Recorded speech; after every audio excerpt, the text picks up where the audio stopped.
ಮಾತರ್ಮೇ ಮಾತರಿಶ್ವನ್ನ ಪಿತರತುಲಗುರೋ ಭ್ರಾತರಿಷ್ಟಾಪ್ತಬಂಧೋ ಸ್ವಾಮಿನ್ ಸರ್ವಾಂತರಾತ್ಮನ್ನ ಜರ ಜರ ಇತರ್ಜನ್ಮ ಮೃತ್ಯಾಮಯಾನಾಂ ಗೋವಿಂದೇ ದೇಹಿ ಭಕ್ತಿಂ ಭವತಿ ಚ ಭಗವನ್ನೂರ್ಜಿತಾಂ ನಿರ್ನಿಮಿತ್ತಾಂ ನಿರ್ವ್ಯಾಜಾಂ ನಿಶ್ಚಲಾಂ ಸದ್ಗುಣಗಣ ಬೃಹತೀಂ ಶಾಶ್ವತೀಂ ಆಶುದೇವಾಂ. ನಾರಾಯಣಂ ನಮಸ್ಕೃತ್ಯ ನರಂ ಚೈವ ನರೋತ್ತಮಂ ದೇವೀಂ ಸರಸ್ವತೀಂ ವ್ಯಾಸಂ ತತೋ ಜಯಮುದೀರಯೇ. ವಿಜಾನತಾಂ ಅವಿತ್ತಸ್ಯ ಮಧ್ವಸ್ಯ ಜಗತಿ ಗುರೋಃ ಪೂರ್ವಾಚಾರ್ಯಮಹಿಷ್ಠಾನಾಂ ಇಯಂ ಪ್ರಣತಿಮಾಲಿಕಾ. ಸಮಸ್ತದಿಕ್ಷು ಪ್ರಹಿತೇಷು ತೇನ ಪ್ರಭುರ್ಹನುಮಂತಮಿದಂ ಬಭಾಷೆ. ನ ಕಶ್ಚಿದೀಶಸ್ತು ಧೃತೇಸ್ತಿ ಸಾಧನೆ ಸಮಸ್ತಕಾರ್ಯಪ್ರವರಸ್ಯ ಮೇ ಸ್ಯಾತ್. ಎಲ್ಲ ದಿಕ್ಕುಗಳಲ್ಲಿ ಎಲ್ಲ ಕಪಿಗಳನ್ನು ಕಳಿಸಿ ಆದ ಮೇಲೆ ದಕ್ಷಿಣ ದಿಕ್ಕಿಗೆ ಕಳಿಸುವವರನ್ನು ಕಡೆಯಲ್ಲಿ ಕಳಿಸಿದ್ದು. ಅದಕ್ಕೇನು ಕಾರಣ ಅಂತ ನಿನ್ನೆ ನಾವು ನೋಡಿದ್ವಿ. ದಕ್ಷಿಣ ದಿಕ್ಕಿಗೆ ಕಳಿಸುವ ಹನುಮಂತ ಮೊದಲಾದವರನ್ನು ಇರಿಸಿಕೊಂಡು ಉಳಿದ 3 ದಿಕ್ಕುಗಳಿಗೆ ಕಳಿಸುವಾಗ ಸ್ವಯಂ ಶ್ರೀರಾಮ ಹನುಮಂತನಿಗೆ ಹೇಳಿದ. ಆ ಕಪಿಗಳಿಗೆ ಗೊತ್ತಿರಲಿಲ್ಲ, ಸೀರಿಯಸ್ ಆಗಿ ಹುಡುಕಿದ್ರು. ಅದು ವಾರ್ಮ್ ಅಪ್, ಅದು ಯುದ್ಧಕ್ಕಿಂತ ಮೊದಲು ಅನ್ನೋದು ಇವರಿಗೆಲ್ಲರಿಗೂ ಗೊತ್ತಿತ್ತು. ಹನುಮಂತ ಮತ್ತು ಇವರು, ಯಾಕೆಂದರೆ ಇಲ್ಲಿ ಹೊರಟವರಿದ್ದಾರಲ್ಲ ಅವರೆಲ್ಲರೂ ಕೂಡ ಉನ್ನತ ಸ್ಥಾನದಲ್ಲಿ ಇರುವವರು, ಸುಗ್ರೀವನ ಸೈನ್ಯದಲ್ಲಿ ಉನ್ನತ ಸ್ಥಾನದಲ್ಲಿ ಇರುವವರು. ಮೈಂದ ಆಗಿರಬಹುದು, ವಿವಿಧ ಆಗಿರಬಹುದು, ತಾರ ಆಗಿರಬಹುದು, ಜಾಂಬವಂತ ಆಗಿರಬಹುದು, ಅಂಗದ, ನೀಲ, ನಳ, ಅವರೆಲ್ಲರೂ ಕೂಡ ಬಹಳ ದೊಡ್ಡ ಮಟ್ಟದ ಸೇನಾ ನಾಯಕರು. ಉಳಿದವರೆಲ್ಲ ಅಂತಹ ಪ್ರಭಾವಿಗಳಲ್ಲ, ಯಾರೋ ಒಂದಿಬ್ಬರು ಇರಬಹುದಷ್ಟೇ ವಿನಃ ಪ್ರಭಾವಿಗಳ ದಂಡನ್ನೇ ದಕ್ಷಿಣಕ್ಕೆ ಕಳುಹಿಸಿದ್ದಿದ್ದು. ಆ ಕಾರಣದಿಂದ ಹನುಮಂತ ರಾಮನ ಹತ್ತಿರ ಹೋದಾಗ ರಾಮ ಹೇಳಿದ, ನನ್ನ ಎಲ್ಲ ಕಾರ್ಯಗಳನ್ನು ಮಾಡುವವ ನೀನು. ನಕಶ್ಚಿದೀಶಃ ತ್ವದೃತೇಸ್ತಿ ಸಾಧನೆ. ತ್ವದೃತೆ, ನಿನ್ನನ್ನು ಬಿಟ್ಟರೆ ಈ ಕೆಲಸವನ್ನು ಮಾಡುವುದರಲ್ಲಿ ನಕಶ್ಚಿತ್ ಈಶಃ, ಯಾರೂ ಸಮರ್ಥರಲ್ಲ. ಅತಸ್ತ್ವಮೇವ ಪ್ರತಿಯಾಹಿ ದಕ್ಷಿಣಾಂ ದಿಶಂ ಸಮಾದಾಯ ಮದುಂಗುಲೀಯಕಂ ಇತೀರಿತೋಸೌ ಪುರುಷೋತ್ತಮೇನ ಯಯೌ ದಿಶಂ ತಾಂ ಯುವರಾಜಯುಕ್ತಃ. ಅತಃ, ಆ ಕಾರಣದಿಂದ ತ್ವಮೇವ, ನೀನೇ ದಕ್ಷಿಣಾಂ ದಿಶಂ ಪ್ರತಿಯಾಹಿ, ದಕ್ಷಿಣ ದಿಕ್ಕಿಗೆ ಹೋಗು. ಅಲ್ರಿ, ರಾಮ ಏನು ಹೇಳೋದು? ಸುಗ್ರೀವ ಈಗಾಗಲೇ ಹೇಳಿದ್ದಾನಲ್ಲ ಅಂತ ಹೇಳಿದ್ದಾನೆ. ಮದಂಗುಲೀಯಕಂ ಸಮಾದಾಯ ಯಾಹಿ, ನನ್ನ ಉಂಗಿರವನ್ನು ತೆಗೆದುಕೊಂಡು ಹೋಗು. ಉಂಗಿರ ಅಂತಲ್ಲ, ಅದು ತುಳುನಲ್ಲಿ ಉಂಗಿಲ ಅಂತ ಮಾತನಾಡಿ ಅದು ಉಂಗಿರ ಅಂತ ಬಂತು.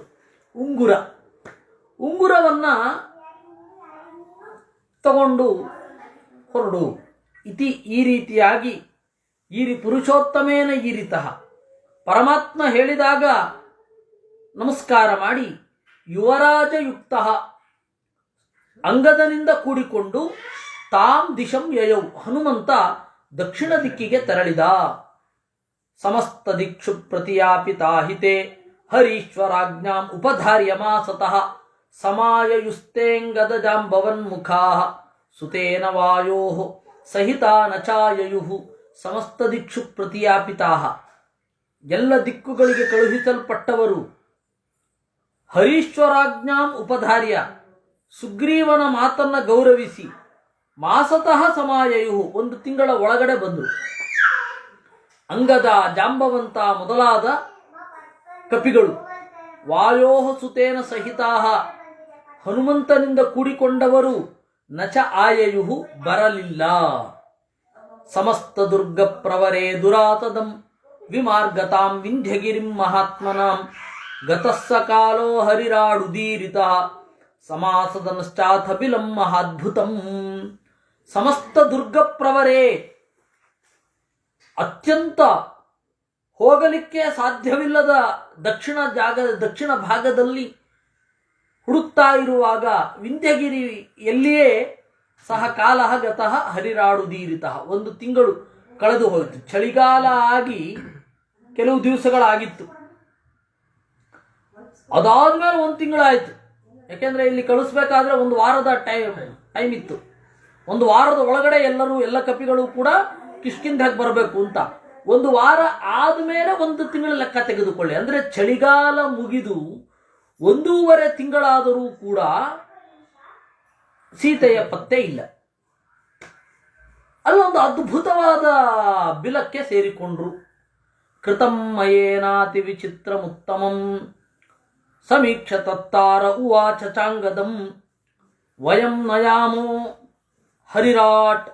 ಹರಿರಾಜ ಸನ್ನಿಧಿಂ ವಿಲಂಘಿತೋ ನ ಸಮಯೋ ಯತೋಸ್ಯ. ಅತ್ಯಂತ ವಿಚಿತ್ರವಾಗಿ ಮಯ ಮಾಡಿದ ಗುಹೆಗೆ ಬಂದು ಸೇರಿಕೊಂಡ್ರು. ಅದನ್ನು ನೋಡಿ ಅಂಗದಂ ತಾರ ಉವಾಚ, ತಾರ ಅಂಗದನಿಗೆ ಹೇಳಿದ. ಅದೇನು ಹೇಳಿದ ಅಂತ ಆಮೇಲೆ ಹೋಗೋಣ, ಸ್ವಲ್ಪ ವಾಪಸ್ ಬರೋಣ. ನೋಡಿ, ನಾನು ಕಿಷ್ಕಿಂಧಾಯಾಮ್ ಕಪಯ ಅವಾತ್ಸುಹು, ಇಲ್ಲೊಂದು ಸಣ್ಣ ಚಿಂತನೆ ಇದೆ. ಅಲ್ಲ, ಕಿಷ್ಕಿಂಧೆಯಲ್ಲಿ ವಾಸ ಮಾಡಿದ್ರು ಅಲ್ವಾ? ತತ ಉತ್ತರೋಹಿ ವಿಂಧ್ಯ. ವಿಂಧ್ಯ ಅನ್ನೋದು ಕಿಷ್ಕಿಂಧೆಯ ಉತ್ತರದಲ್ಲಿರೋದು, ದಕ್ಷಿಣದಲ್ಲಿ ಅಲ್ಲ. ತತ್ಕಿಂ ದಿಗಂತರ ಭ್ರಮಣೇನ ತೇ ವಿಂಧ್ಯಮಾಸೇದು. ಮತ್ತೆ ಸುತ್ತಾಡಿಕೊಂಡು ಬಂದ್ರ ಉತ್ತರಕ್ಕೆ ಅಂತ ಹೋಗಿ ದಕ್ಷಿಣಕ್ಕೆ, ಇದು ವಿಂಧ್ಯ ಪರ್ವತಕ್ಕೆ ಹೋಗಿ ಇಲ್ಲಿಗೆ ಬರ್ಲಿಕ್ಕೆ ಸಾಧ್ಯ ಇಲ್ಲ. ಅಲ್ಲಿಂದ ದಕ್ಷಿಣಕ್ಕೆ ಹೋಗಿ ವಿಂಧ್ಯಕ್ಕೆ ಬರಬೇಕಾದ್ರೆ ಎಕ್ಸಾಕ್ಟ್ ಆಪೋಸಿಟ್ ಡೈರೆಕ್ಷನ್ ಅಲ್ಲಿ ಹೋಗಬೇಕು, ಇಲ್ಲವೇ ಬೇರೆ ಕಡೆಗೆ ಹೋಗಬೇಕು. ಉತ್ತರದಿಂದ ದಕ್ಷಿಣಕ್ಕೆ ಹೋಗಬೇಕು ಅಂದ್ರೆ ಒಂದು ನೇರವಾಗಿ ಆಪೋಸಿಟ್ ಡೈರೆಕ್ಷನ್ ಅಲ್ಲಿ ಹೋಗಬೇಕು. ದಕ್ಷಿಣ ದಿಕ್ಕಿನ ಮೂಲಕವೇ ಹೋದ್ರೆ ಪೂರ್ವದ ಮೂಲಕವೋ ಪಶ್ಚಿಮದ ಮೂಲಕವೋ ದಕ್ಷಿಣ ಭಾಗಕ್ಕೆ ಬರಬೇಕು. ಹೇಗೆ ಇದು ಲೆಕ್ಕ? ಕಿಷ್ಕಿಂಧೆಯಿಂದ ದಕ್ಷಿಣಕ್ಕೆ ಹೋದರೆ ವಿಂಧ್ಯ ಬರುತ್ತೆ ಅಂದ್ರೆ ಏನರ್ಥ?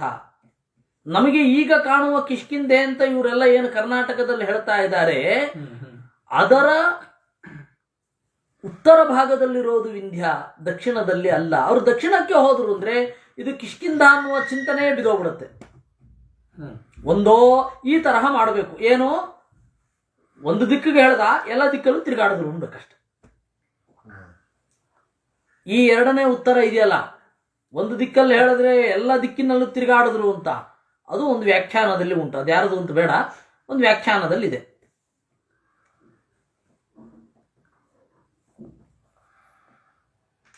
ಅತ್ರ ವಿವದಂತೆ ವಿದಂತಹ, ಇಲ್ಲಿ ವಿವಾದ ಇದೆ. ಮೇರು ಮರ್ಯಾದೀಕೃತ್ಯ ದಿಗ್ವ್ಯವಸ್ಥಾ ಇತ್ಯೇಕ ಪಕ್ಷ. ಮೇರು ಪರ್ವತವನ್ನು ಇಟ್ಟುಕೊಂಡು ದಿಗ್ವ್ಯವಸ್ಥೆಯನ್ನು ಮಾಡೋದು, ಅದರಿಂದಾಗಿ ಮೇರುವಿನ ದಕ್ಷಿಣ ಅಂದ್ರೆ ವಿಂಧ್ಯ ಅಂತ ಒಂದು ಪಕ್ಷ. ತೇನ ಮೇರೋರ್ ದಕ್ಷಿಣ ಭಾಗ ಸಮಗ್ರಂ ಭಾರತಂ ತೇಷಾಂ ಮಾರ್ಗಣ ಕ್ಷೇತ್ರ. ಮೇರುವಿನಿಂದ ದಕ್ಷಿಣ ಅಂದಾಗ ಇಡೀ ಭಾರತವನ್ನು ಹುಡುಕಬೇಕು. ಅವಾಗ ಸುಗ್ರೀವ ಇದು ಕಾಶ್ಮೀರ, ಇದು ಬಾಹಲಿಕಾ ಅಂತ ಹೇಳಿದೆಲ್ಲ ವೇಸ್ಟ್ ಆಗ್ಬಿಡುತ್ತೆ. ಆದ್ರೆ ಇದನ್ನ ಇಟ್ಟುಕೊಂಡ್ರೆ ಸುಗ್ರೀವನ ಮಾತು ತೆಗೆದಾಕ್ಬಿಡ್ಬೇಕು. ಸಮಸ್ಯೆ ಇದೆ ಇಲ್ಲಿ ಒಂದು ಸಮಸ್ಯೆ ಇದೆ. ಯತ್ರ ಸೀತಾಂ ಅಪಹರ್ಷಿದ್ ರಾವಣ ತಮಾಶ್ರಮಂ ಕೇಂದ್ರೀಕೃತ್ಯ ದಿಗ್ವ್ಯವಸ್ಥಾ ಇತ್ಯಪರ ಪಕ್ಷ. ಅದಕ್ಕೆ ಇನ್ ಕೆಲವು ವ್ಯಾಖ್ಯಾನಕಾರರು ಹೇಳಿದ್ರು, ಹಾಗಲ್ಲ, ಅದು ಹೇಗಪ್ಪ, ಸೀತೆಯ ಆಶ್ರಮ ಅದರಿಂದ ದಕ್ಷಿಣ ಉತ್ತರ ಅಂತ ನೀವು ಲೆಕ್ಕ ಇಟ್ಕೊಳ್ಬೇಕು. ಸೀತೆಯ ಆಶ್ರಮದಿಂದ ದಕ್ಷಿಣ ಅಂತ ಇಟ್ಕೊಂಡಾಗ ವಿಂಧ್ಯ ಪರ್ವತ ದಕ್ಷಿಣದಲ್ಲಿ ಬರುತ್ತೆ ಅಂದ್ರು. ಅದು ಹೇಗೆ ಅಂತ ಅವ್ರನ್ನೇ ಕೇಳಬೇಕು. ನಾಯಂ ಅಗಸ್ತ್ಯ ಪ್ರತಿಸ್ತಬ್ಧೋ ವಿಂಧ್ಯ ಕಿಂತು ಪಶ್ಚಿಮ ಘಟ್ಟಸ್ಯೈವ ಅಯಂ ಏಕಃ ಕೂಟಃ ಇತಿ ತೃತೀಯ ಪಂಥಃ. ಇನ್ನು ಕೆಲವರು ಮೂರನೇ ದಾರಿ ಇದೆ. ಏನು? ವಿಂಧ್ಯ ಅಂದ್ರೆ ಏನು? ಮೇರು ಪರ್ವತದ ಸಮಾನ ಸ್ಕಂಧವಾಗಿ ನಾನು ಕೂಡ ಬೆಳಿತೇನೆ ಅಂತ ಹೊರಟು ಬೆಳೆದು ಅಗಸ್ತ್ಯರಿಂದ ಸ್ತಬ್ಧವಾದ ವಿಂಧ್ಯ ಪರ್ವತ ಅಲ್ಲ. ಮತ್ತೆ ದಕ್ಷಿಣದಲ್ಲಿರೋ ಯಾವುದೋ ಒಂದು ಕೂಟಕ್ಕೂ ವಿಂಧ್ಯ ಅಂತ ಕರೀತಾರಪ್ಪ. ಉಜ್ಜಯಿನಿ ಅಂದ್ರೆ ತುಮಕೂರು ಹತ್ರನೂ ಉಜ್ಜಯಿನಿ ಇದೆ ತಾನೆ. ತುಮಕೂರು ಚನ್ನಪಟ್ಟಣದ ಮಧ್ಯದಲ್ಲಿ ಉಜ್ಜಯಿನಿ ಇದೆ. ಉಜ್ಜಯಿನಿ ಅಂದ್ರೆ ಕಾಳಿದಾಸನ ಊರು ಉಜ್ಜಯಿನಿ. ಏನ್ ಹೇಳ್ತೀರಾ? ಕಾಳಿದಾಸ ಉಜ್ಜಯಿನಿಯಲ್ಲಿ ಹುಟ್ಟಿದ ಅಂದರೆ ಯಾವ ಉಜ್ಜಯಿನಿ ಅಂತ ಇಟ್ಕೋತೀರಾ? ಮಧ್ಯಪ್ರದೇಶ ಅಲ್ಲದೆ ಹೋದ್ರೆ ತುಮಕೂರು ಪಕ್ಕದಲ್ಲಿರೋ ಉಜ್ಜಯಿನಿ ಅಷ್ಟೇ. ಅವ್ರು ಇವಾಗ ಉಜಿನಿ ಅಂತ ಕರೀತಾರೆ. ಯಾಕೆ ಹೇಳಿ, ಹೆಂಗ್ ಬೇಕಾದ್ರೆ ಕುಡಿಸ್ಬೋದು ಹಾಗೆ. ಇಲ್ಲೊಂದು ಕೂಟಕ್ಕೆ ವಿಂಧ್ಯ ಅಂತ, ಆ ವಿಂಧ್ಯದ ಮೇಲೆ ಹಾರಿದ್ರು ಅಂತ.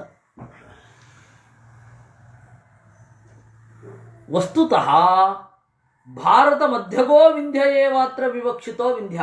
ಭಾರತದ ನಟ್ಟ ನಡುವೆ ಇರುವ ವಿಂಧ್ಯವನ್ನೇ ವಿಂಧ್ಯ ಅಂತ ಕರೆಯೋದು ಕರೆಕ್ಟ್. ಲೋಕೇಪಿ ತಥಾ ವ್ಯಾಹರತಿ ವಿಂಧ್ಯಾದುತ್ತರಂ ಉತ್ತರ ಭಾರತಂ. ಉತ್ತರ ಭಾರತ ಅಂತ ಯಾಕೆ ಕರೆಯೋದು ನಾವಿವತ್ತು ನಾರ್ತ್ ಇಂಡಿಯಾನ? ವಿಂಧ್ಯದಿಂದ ಉತ್ತರ ಇದೆ ಅಂತ. ಆದ್ದರಿಂದಾಗಿ ದಕ್ಷಿಣ ಅಂತಂದ್ರೆ ವಿಂಧ್ಯದಿಂದ ದಕ್ಷಿಣ ಅಂತಾನೆ ಅರ್ಥ, ಅಥವಾ ವಿಂಧ್ಯವೇ ದಕ್ಷಿಣ ಅಂತಾನೆ ಕರೆಕ್ಟ್. ಅಂದ್ರೆ ಉತ್ತರಂ ಭಾರತಂ ಪುನಸ್ತ್ರೇಧಾ ವಿಭಣ್ಯತೆ. ಮಧ್ಯಭಾಗ, ಪೂರ್ವಭಾಗ, ಪಶ್ಚಿಮ ಭಾಗ ಅಂತ ಉತ್ತರ ಮತ್ತೆ 3 ವಿಭಾಗ ಆಗುತ್ತೆ. ಪ್ರಾಗ್ಜ್ಯೋತಿಷಾದಿ ಪೂರ್ವಭಾಗ, ಅಸ್ಸಾಂ ಅವೆಲ್ಲ ಇರತಕ್ಕಂಥದ್ದು ಪೂರ್ವಭಾಗ, ಗಾಂಧಾರ ಮೊದಲಾದವುಗಳು ಪಶ್ಚಿಮ ಭಾಗ. ಆಯ್ತಾ? ಅದರಿಂದಾಗಿ ಯಥಾಸಂಭವಂ ಖಂಡಾಂತರ ಗಮನಂ ದ್ವೀಪಾಂತರ ಗಮನಂಚ. ಅವಾಗ ಸುಗ್ರೀವ ಹೇಳಿದ ಲೆಕ್ಕ ಕೊಡತ್ತೆ. ಯಾಕೆಂದ್ರೆ ಅವನು ಯವದ್ವೀಪ, ಮಲಯ ದ್ವೀಪ ಅಲ್ಲಿಗೆಲ್ಲ ಹೇಳ್ಬಿಡ್ತಾನೆ. ಸುಮಾತ್ರ ದ್ವೀಪ ಅಂತೆ, ಜಾವಾ ಸುಮಾತ್ರ. ಯವದ್ವೀಪ ಅಂದ್ರೆ ಜಾವಾ, ಇವತ್ತಿನ ಜಾವಾ. ಅದರಿಂದಾಗಿ ಇದೇ ಯಥಾ ದಕ್ಷಿಣ ಭಾರತೆ ಸೀತಾಂ ಅನುಪಲಭ್ಯ ಲಂಕಾಂ ನಾಮ ದ್ವೀಪಾಂತರಂ ಜಗಾಮ ಹನುಮಾನ್. ಆದ್ದರಿಂದ ನಾವು ಕಿಷ್ಕಿಂದೆ ಎಲ್ಲಿ ಇರಬೇಕು ಅಂದ್ರೆ ಮಧ್ಯಪ್ರದೇಶದ ಯಾವುದೋ ಭಾಗದಲ್ಲಿ ಇರುತ್ತೆ ಅಂತ ಹೇಳಬೇಕೇ ವಿನಃ ಬಳ್ಳಾರಿ ಪಕ್ಕ ಇರೋ ಹಂಪೆ ಅಲ್ಲ. ಆದರೆ ಹಾಗಿದೆ ಅಂತ ಅಂದುಕೊಂಡು ಎಂತೆಂಥದೋ ಕಥೆ ಬಂದ್ಬಿಟ್ಟಿವೆ ನೋಡಿ. ಅಲ್ಲಿ ಮಾಲ್ಯವಾನ್ ಪರ್ವತ ಸೇಮ್ ಕಪಿಮೂತಿ ಇದ್ದಾಗಿದೆ, ಅದರಿಂದಾಗಿ ಇದೆ ಹಂಪೆ ಅಂತ ಹೇಳ್ತಾರೆ. ಇವೆಲ್ಲ ಯಾಕೋ ಸರಿಯಲ್ಲದ ತರ್ಕಗಳು. ಆ ಥರ ಏನಿಲ್ಲ, ನಮ್ಗೆ ಗೊತ್ತಿಲ್ಲ ಅನ್ಬೇಕಾದ್ರೆ ಹೇಳೋಣ. ನಾವು ಇದನ್ನೇ ದಕ್ಷಿಣ ಹಂಪೆಯನ್ನೇ ಕಿಷ್ಕಿಂಧ ಅಂತ ಇಟ್ಟುಕೊಂಡ್ರೆ ಬಹಳ ಸಮಸ್ಯೆಗಳುಂಟು. ಅದರಿಂದಾಗಿ ನಮಗೆ ಗೊತ್ತಿಲ್ಲ ಯಾವುದೋ ಮಧ್ಯಪ್ರದೇಶದ ಹಿಂದೆ ಇತ್ತು ಅಂತ. ಯಾಕೆಂದರೆ ಇವರೆಲ್ಲ ಹನುಮಂತ, ಕೆಲವೊಬ್ಬರು ಹನುಮಂತ ಕನ್ನಡ ಮಾತನಾಡಿದ್ದಾರೆ ಅಂತ ಕೆಲವರು, ಅದಕ್ಕೆ ಇದು ಉತ್ತರದವರು ಎಲ್ಲ ಹನುಮಂತ ಕಪಿ, ಅದರಿಂದಾಗಿ ಕಪಿ ಮಾತನಾಡಿರೋ ಭಾಷೆ ಕನ್ನಡ ಭಾಷೆ ಅಂದರೆ ಕಪಿ ಭಾಷೆ ಅಂತ ತಮಾಷೆ ಮಾಡಿದವರು ಇದ್ದಾರೆ. ಗೊತ್ತಿಲ್ಲ ಅಂತ ಹೇಳೋದು ಅತ್ಯಂತ ಉತ್ತಮ ಪಕ್ಷ. ಅದು DVG ಪ್ರಾಯ ರಂಗನಾಥ ಶರ್ಮರ ರಾಮಾಯಣಕ್ಕೆ ಕಾಣುತ್ತೆ ಮುನ್ನುಡಿ ಬರೆದಿದ್ದಾರೆ. ಆ ಮುನ್ನುಡಿಯೇ ಒಂದು ಪುಸ್ತಕ ಆಗಿದೆ, ಬಹಳ ದೀರ್ಘವಾದ ಮುನ್ನುಡಿ. ಅದರಲ್ಲಿ ಅವರೊಂದು ಮಾತು ಹೇಳ್ತಾರೆ, ಹನುಮಂತ ಯಾವ ಭಾಷೆಯಲ್ಲಿ ಮಾತನಾಡಿದ, ರಾಮ ಯಾವ ಭಾಷೆಯಲ್ಲಿ ಮಾತನಾಡಿದ, ಕಪಿ ಮತ್ತು ಮನುಷ್ಯರಿಗೆ ಸಮಾನವಾದ ಭಾಷೆ ಯಾವುದು, what is the common language ಅಂತ ಹೇಳಿದ್ರೆ ಯಾವ ಭಾಷೆಯಲ್ಲಾದ್ರೇನು ಭಾವವನ್ನು ವಾಲ್ಮೀಕಿಗಳು ಹೇಳಿದ್ದಾರೆ ಅಂತ ನಾನು ಅನ್ಕೋತೇನೆ, ನನಗೇನು ತೊಂದರೆ ಇಲ್ಲ ಅಂತ ಬರೆದಿದ್ದಾರೆ ಅವರು. ಅದರಿಂದಾಗಿ ನಾವು ಇದನ್ನಂತೂ ಹೇಳಲಿಕ್ಕಾಗಲ್ಲ. ಅಲ್ಲ, ಇನ್ನು ಆರ್ಕಿಯಾಲಜಿಕಲ್ ಸರ್ವೆ ಹೇಗೆ ರಾಮಾಯಣಕ್ಕೆ ಮಾಡಿದ್ರು ಆ ತರಹ ರಾಮಾಯಣಕ್ಕೆ, ಇದು ಮಹಾಭಾರತಕ್ಕೆ ಹೇಗೆ ಮಾಡಿದ್ರು ಹಾಗೆ ರಾಮಾಯಣಕ್ಕೆ ಮಾಡ್ಲಿಕ್ಕೆ ಆಗಲ್ಲ. ಯಾಕೆಂದ್ರೆ ಕಾಲತಃ ವಿಪರೀತ ಹಿಂದೆ. ಇವತ್ತು ಆದ ಒಂದು ತಮಾಷೆ ಹೇಳಬೇಕು, ಕಾರ್ಬನ್ ಇದೆಯಾ ಅಂತ ಕೇಳ್ತಾ ಇದ್ದಾರೆ ಇವತ್ತು ಮಧ್ಯಾಹ್ನ. ಆ ಸ್ವಾಮಿಗಳಿಗೆ ಕಾರ್ಬನ್, ಅದು ನಮಗೆ ರಸೀಟ್ ಕೊಡ್ಬೇಕಾದ್ರೆ ಕಾರ್ಬನ್ ಬೇಕಿದೆ, ಕಾರ್ಬನ್ ಇದೆಯಾ ಅಂತ. ನನಗೆ ಕಾರ್ಬನ್ ಡೇಟಿಂಗ್ ಅಲ್ಲಿಗೆ ಓಡ್ತಾ ಇದೆ ತಲೆ. ಕಾರ್ಬನ್ ಡೇಟಿಂಗ್ ಇವ್ರಿಗೆ ಯಾಕೆ ಬೇಕೀಗ ಅಂತ ನನಗೂ ಅವ್ರಿಗೂ ಮ್ಯಾಚೇ ಆಗ್ತಾ ಇಲ್ಲ. ಅವ್ರು ಏನೋ ಕೇಳ್ತಾ ಇದ್ದಾರೆ, ನಾನು ಏನೋ ಹೇಳ್ತೇನೆ, ಲೋಟಾಯ್ತು ನಂದು. ಆಮೇಲೆ ಇಲ್ಲ ಅದು ನಕಲು ಮಾಡಲಿಕ್ಕೆ ಬೇಕಾದ ಕಾರ್ಬನ್ ಅಂತ ಆಮೇಲೆ ಗೊತ್ತಾಯ್ತು, ನಕಲಿನ ಕಾರ್ಬನ್. ಹೀಗಾಗಿ ಅದು ಕಾರ್ಬನ್ ಡೇಟಿಂಗು ಬಹಳ ಹಳೇದಕ್ಕೆ ಮಾಡ್ಲಿಕ್ಕೆ ಆಗಲ್ಲ. ನಮಗೆ ಆರ್ಕಿಯಾಲಜಿಕಲ್ ಸರ್ವೆ ಆಗಲಿ, ಆರ್ಕಿಯಾಲಜಿಕಲ್ ಏನೋ ಎಕ್ಸ್ಕವೇಷನ್ ಇತ್ಯಾದಿಗಳೆಲ್ಲ ಇದ್ದಾವಲ್ಲ, ಆ ಎಕ್ಸ್ಕವೇಷನ್ಗೆಲ್ಲ ಸಿಗಬೇಕಾದ್ರೆ ಒಂದು 5,000 ವರ್ಷದ ಹಿಂದಿನದ್ದಾದರೆ ಸಿಗತ್ತೆ. ನೀವು ತೀರಾ ಹಳೆಯದಕ್ಕೆ ಹೋದರೆ ಸಿಗೋದೇ ಇಲ್ಲ. ಏನು ಮರೈನ್ ಆರ್ಕಿಯಾಲಜಿ, ಸಬ್ಮರೀನ್ ಆರ್ಕಿಯಾಲಜಿ ಮಾಡ್ಬೇಕಷ್ಟೆ, ಒಳಗಡೆ ಹೋಗ್ಬಿಟ್ಟು. ಅದು ಎಲ್ಲವೂ ಸಮುದ್ರ ಭಾಗ ಆಗಿರ್ಬೇಕು. ಅದೆಲ್ಲ ರಗಳೆ ಅಂದ್ರೆ ರಗಳೆ, ಅದು ಸಮುದ್ರದಲ್ಲಿ ಬಿದ್ದಿರ್ಬೇಕು. ಅದನ್ನೆಲ್ಲ ತೀರ್ಮಾನ ಮಾಡ್ಲಿಕ್ಕೆ ಬರಲ್ಲ. ಅಂತಿಮವಾಗಿ ವಾಕ್ಯ ಪ್ರಾಮಾಣ್ಯವನ್ನು ಒಪ್ಪಬೇಕು. ಶಬ್ದ ಪ್ರಾಮಾಣ್ಯವನ್ನು ಒಪ್ಪದಿದ್ದರೆ ನಾವು ಏನನ್ನೂ ಒಪ್ಪಲಿಕ್ಕಾಗಲ್ಲ. ಯಾಕೆಂದ್ರೆ ದೀರ್ಘಕಾಲದ ಇತಿಹಾಸದಲ್ಲಿ ಈ ಯಾವ ಕುರುಹುಗಳು ಉಳಿಯಲ್ಲ, ಎಲ್ಲ ಬದಲಾಗ್ತದೆ. ಆದ್ದರಿಂದ ನಮಗೆ ಗೊತ್ತಿಲ್ಲ ಅಂತ ಹೇಳಬಹುದು. ಈ ಸಮಸ್ಯೆಗಳಿದೆ. ಆದ್ದರಿಂದ ನಾವು ಅಟ್ಲೀಸ್ಟ್ ಒಂದು ಜಾಗ ಅಷ್ಟೆ, ಇದನ್ನಂತೂ ಹೇಳಲಿಕ್ಕಾಗಲ್ಲ. ಆದರೆ ಹೀಗೆ ಹೇಳಿದ್ರೆ ಭಾರಿ ಕಷ್ಟ ಆಗಿಬಿಡತ್ತೆ. ಏನು ಮಾಡೋಣ? ಇವ್ರು ಕಷ್ಟ ಆಗತ್ತೆ ಅಂತ ನಾವು ಸತ್ಯ ಹೇಳದೆ ಕೂತ್ಕೊಳ್ಳಿಕ್ಕಾಗಲ್ಲ. ಇರೋ ಸಮಸ್ಯೆ ಇರೋದು. ಒಬ್ಬರು ಆಂಧ್ರ ಪ್ರದೇಶದ ಸ್ವಾಮಿಗಳು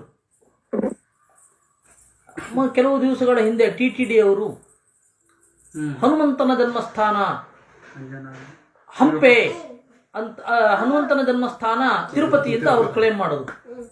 ಕರ್ನಾಟಕದವ್ರು ಸುಮ್ಮನೆ ಇದ್ದಾರೆ. ಈ ಆಂಧ್ರ ಪ್ರದೇಶದವ್ರು ಕರ್ನಾಟಕದವ್ರ ಮೇಲೆ ಸಿಟ್ಟು ಬಂತು. ಏನ್ರಿ ಹನುಮಂತ ಕರ್ನಾಟಕದವನು ಅಂತ ಹೇಳಬಾರ್ದ ನೀವು? ಬಳ್ಳಾರಿ, ಪಂಪೆ, ಹಂಪೆ ಅಂತೆಲ್ಲ ತೋರಿಸ್ತೀರಾ ಅಂತ. ಅದಕ್ಕೆ ನನಗೆ ಫೋನ್ ಮಾಡಿದ್ರು. ಅಂಜನಾದೇವಿ ಇದ್ದದ್ದೆಲ್ಲಿ? ಅಂಜನಾದ್ರಿ ಅಂತ ಹೇಳಿ ಅವರು ಹೇಳ್ತಾರೆ. ತಿರುಪತಿಯ ಬೆಟ್ಟ ಪ್ರದೇಶಗಳಲ್ಲಿ ಅಂಜನಾ ದೇವಿ ತಪಸ್ಸು ಮಾಡಿದ್ದು ಅಂತ, ಅಂಜನಾಚಲ ಅಂತ ಹೇಳ್ತಾರೆ. ಕಿಷ್ಕಿಂಧೆ ಅಂತ ಹೇಳಿದ್ದದ್ದು ಈಗ ಬಳ್ಳಾರಿಯನ್ನ ಹೇಳ್ತಾ ಇದೆ. ಏನು ಹೇಳ್ತೀರಾ? ನಾನು ಹೇಳಿದೆ ಎರಡೂ ಅಸಂಗತ.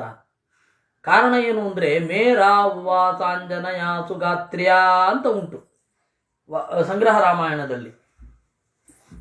ಮತ್ತೆ ನೀವು ವಾಲ್ಮೀಕಿ ರಾಮಾಯಣದಲ್ಲಿ ತೆಗೆದು ನೋಡಿದರೂ ಮೇರು ಪರ್ವತದಲ್ಲಿ ವಾಸ ಮಾಡಿದ್ದು ಅಂಜನೆ. ಹೀಗಾಗಿ ಹನುಮಂತ ಹುಟ್ಟಿದ್ದು ಎಲ್ಲಿ?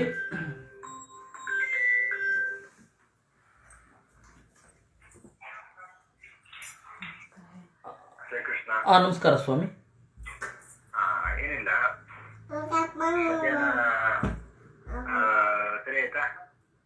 ಎಲ್ಲ ಆಯ್ತು ಸ್ವಾಮಿ. ಹಾಂ ಹಾಂ ಹಾಂ ಅದೇ ಗೊತ್ತಾಯ್ತು ನಮಗೆ, ಸೂಕ್ಷ್ಮ ಗೊತ್ತಾಯ್ತು.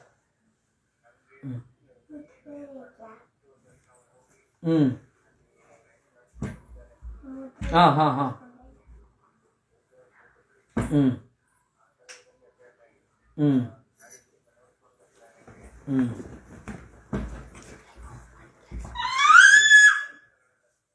ಆಯ್ತು ಸ್ವಾಮಿ, ಆಯ್ತು. ಹೌದು ಸ್ವಾಮಿ. ಸ್ವಾಮಿ ಒಂದು ರಾತ್ರಿ ಫೋನ್ ಮಾಡಲ? ನಾನೀಗ ಪಾಠದ ಮಧ್ಯದಲ್ಲಿದ್ದೇನೆ. ನಿಮಗೇನು ತೊಂದರೆ ಇಲ್ಲ ಅಂದರೆ ಒಂದು 9 ಗಂಟೆಗೆ ಫೋನ್ ಮಾಡ್ತೇನೆ. ಸರಿ ಆಯ್ತು ಸ್ವಾಮಿ. ನಾಳೆ ಬೆಳಗ್ಗೆ ಉಪನಿಷತ್ತಿದ್ದಲ್ಲ? ಆಯ್ತು ಸ್ವಾಮಿ. ಒಂದು ಎಷ್ಟು ಗಂಟೆಗೆ ಮಾಡ್ತೀರಾ? ಆಯ್ತು ಸ್ವಾಮಿ, ಆಯ್ತು. ಕ್ಷಮಿಸಿ, ಒಂದು ತುರ್ತಾದ ಕಾಲು, ಅದರಿಂದಾಗಿ ನಾನು ಎತ್ತಬೇಕಾಯಿತು. ಹೀಗಾಗಿ ಎಲ್ಲರಲ್ಲಿ ಕ್ಷಮೆ ಕೋರಿ. ಮೇರಾವುವಾತ ಅಂಜನಯ ಸುಗಾತ್ರಿಯ. ಮೇರು ಪರ್ವತದಲ್ಲಿ ಅಂಜನೆಯ ಜೊತೆಗೆ ಕೇಸರಿ ವಾಸ ಮಾಡಿದ್ದ ಅಂತ ಉಂಟು.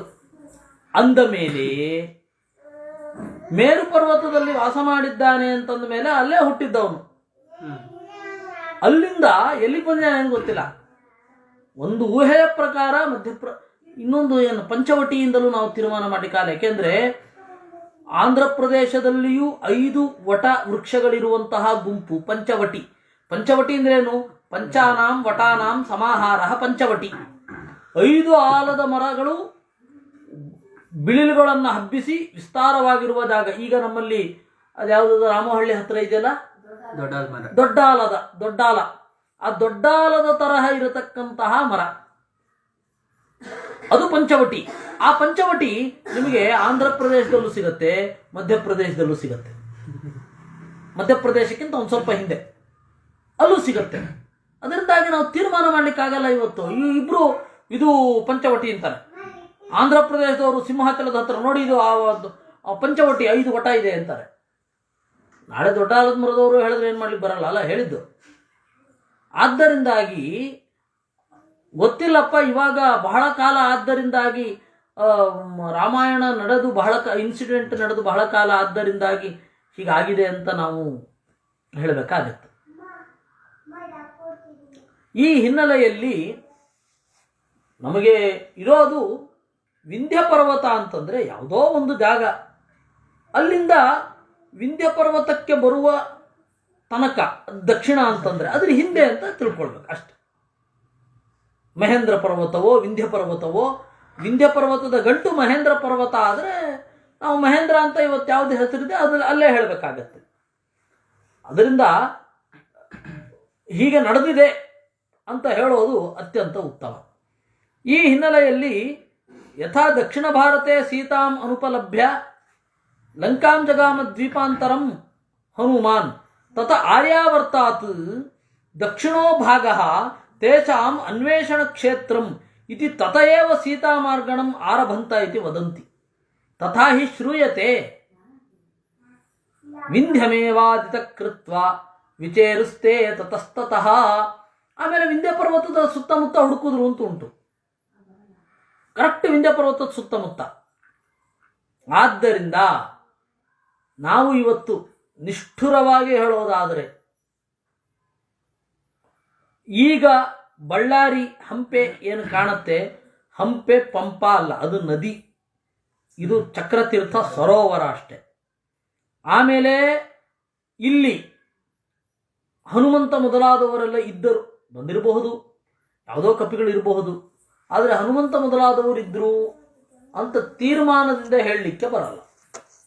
ಇಲ್ಲಿಯೇ ಕಿಷ್ಕಿಂಧ ಇದ್ದದ್ದು ಅಂತ ಹೇಳಲಿಕ್ಕೆ ಬರಲ್ಲ. ಇಷ್ಟನ್ನು ನಾವು ಖಚಿತವಾಗಿ ಹೇಳಬೇಕು. ಆಮೇಲೆ ಎಲ್ಲಕ್ಕಿಂತ ಮಿಗಿಲಾಗಿ ಆ ಹನುಮಂತ ಮಾತನಾಡಿದ್ದು, ಹನುಮಂತ ಕನ್ನಡದ ಕಂದ ಅಂತ ಎಲ್ಲರೂ ಹೇಳ್ತಾರೆ, ಅದು ಭಾವುಕತೆಯೇ ಅಷ್ಟೇ ವಿನಃ ನಮಗೆ 8 ಶತಮಾನದ ಹಿಂದೆ ಕನ್ನಡ ಇತ್ತು ಅಂತ ಹೇಳಿ ಅಷ್ಟು ಗೊತ್ತಾಗುತ್ತೆ. ಪಾಪ ಗೋವಿಂದ ಪೈಗಳವರೆಲ್ಲ ಕಷ್ಟಪಟ್ಟು ಯಾವುದ್ಯಾವುದೋ ಆಧಾರಗಳನ್ನು ಅವರು ಕೊಟ್ಟಿದ್ದಾರೆ. ಅದು ಏನು ಮಾಡಿದ್ರು 800 ವರ್ಷ ಆಗಿದೆ ಅಥವಾ 700 ವರ್ಷ ಆಗಿದೆ ಕನ್ನಡ, ಅಷ್ಟು ಸಾಕು ನಮಗೆ. ಆದರೆ ರಾಮಾಯಣ ಕಾಲದಲ್ಲಿ ಇತ್ತು ಅಂತ ಅದು ವಿಪರೀತ ಯುಗಾಂತರಗಳ ಹಿಂದೆ ಕೊಟ್ಟೋಗುತ್ತೆ. ಅದೆಲ್ಲ ಬೇಡದ ಸಂಗತಿ. ನಮ್ಮ ಭಾಷೆ ಇದು, ನಮ್ಮ ಭಾವುಕತೆ ಅದು ಬೇರೆ. ಆದರೆ ಆ ಭಾವುಕತೆ ಚಾಲು ಆಗಲಿಕ್ಕೆ ತೀರ ಹಿಂದೆ ಎಷ್ಟು ಹಿಂದೆ ಆಗತ್ತೋ ಅಷ್ಟು ಹಿಂದೆ ಹೇಳಲಿಕ್ಕೆ ನಾವೇನು ತಮಿಳರಲ್ಲ. ಅವರು ಸೃಷ್ಟಿಗಿಂತ ಆದಿಯಲ್ಲಿ ತಮಿಳಿತ್ತು ಅಂತ ಯಾರು ಮಾತಾಡ್ತಾ ಇದ್ದವರು ಅಂತ ಕೇಳಬೇಕು. ಅದರಿಂದ ಅವರು ಏನೇನೋ ಕಷ್ಟಪಡ್ತಾರೆ. ನಾವು ಅದೆಲ್ಲ ಇಲ್ಲ, ವಾಸ್ತವವಾಗಿ ಹೇಳೋದಾದ್ರೆ ಇದು ಹೀಗೆ. ಯಾವುದೇ ಇತಿಹಾಸದಲ್ಲಿ ಅಥವಾ ಈ ತರಹದ ಯಾವುದೇ ಅತ್ಯುತ್ಪ್ರೇಕ್ಷೆಗಳು ಬೇಕಿಲ್ಲ. ಅಲ್ಲಿ ಏನಿದೆಯೋ ಅದು ನಮಗೆ ಬೇಕು ಅಂತನ್ನೋದು ನಮ್ಮ ನಿಲುವಾಗಿ ಇರಬೇಕು. ಕೃತಂ ಮಯೇನಾತಿ ವಿಚಿತ್ರಂ ಉತ್ತಮಂ, ಅಲ್ಲಿ ಮಯ ಒಂದು ವಿಚಿತ್ರವಾದ ಬಿಲವನ್ನು ನಿರ್ಮಾಣ ಮಾಡಿದ್ದ. ಒಳಗಡೆ ಹೋಗ್ಲಿಕ್ಕೆ ಗೊತ್ತಾಗತ್ತೆ, ಹೊರಗಡೆ ಬರ್ಲಿಕ್ಕೆ ಗೊತ್ತಾಗಲ್ಲ, ಹೊರಗಡೆ ಬರ್ಲಿಕ್ಕೆ ಆಗಲ್ಲ.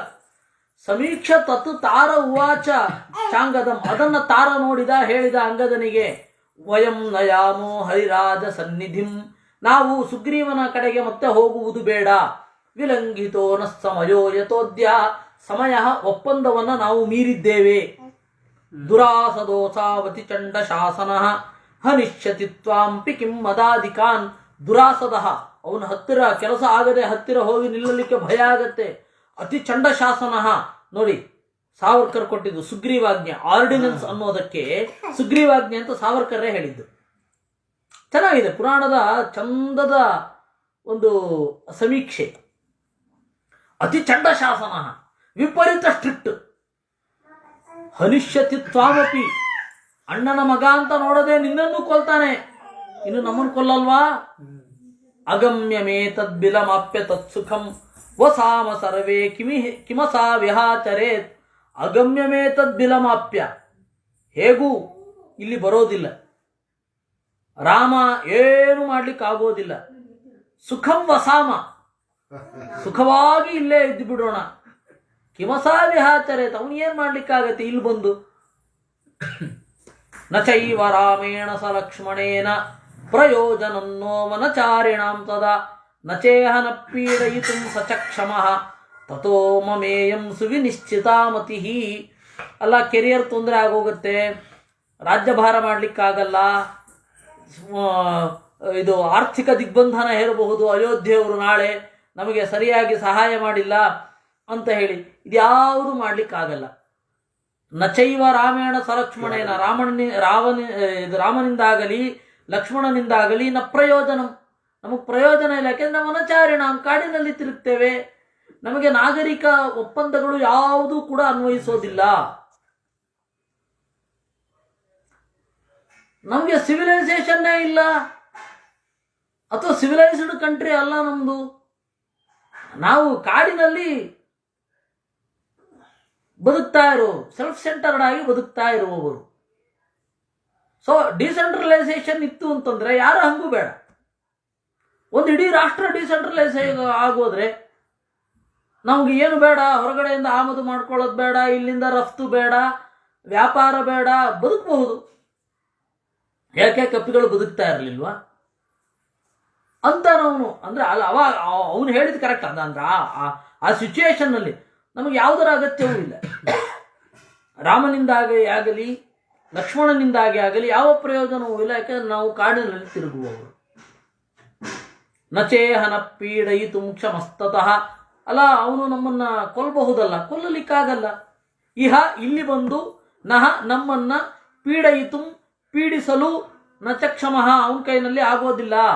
ತತಃ ಆ ಕಾರಣದಿಂದ ಮಮ ಇಯಂ ಸುವಿನಿಶ್ಚಿತಾ ಮತಿ, ನಾನು ನಿಶ್ಚಯ ಮಾಡಿ ಹೇಳ್ತಾ ಇದ್ದೇನೆ, ಎಲ್ಲ ರೀತಿಯಿಂದ ನೋಡಿದ್ದೇನೆ, ಯಾವ ನ್ಯೂನತೆಯೂ ಇಲ್ಲಿ ಇಲ್ಲ ನನ್ನ ತರ್ಕದಲ್ಲಿ.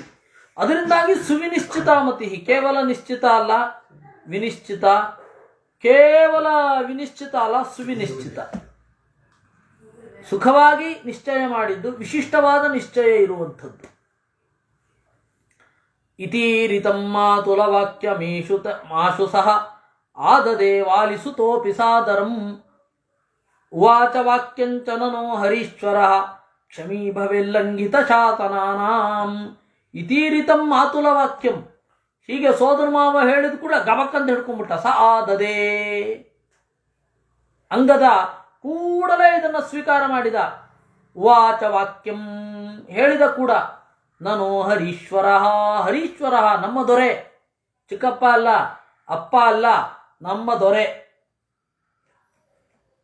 ನೋಡಿ ನಮ್ಮಲ್ಲಿ ಎಷ್ಟು ಸಹಜವಾಗಿ ಬದುಕ್ತಾ ಇದ್ರು ಅಂತ. ಕಾನೂನಿದೆ.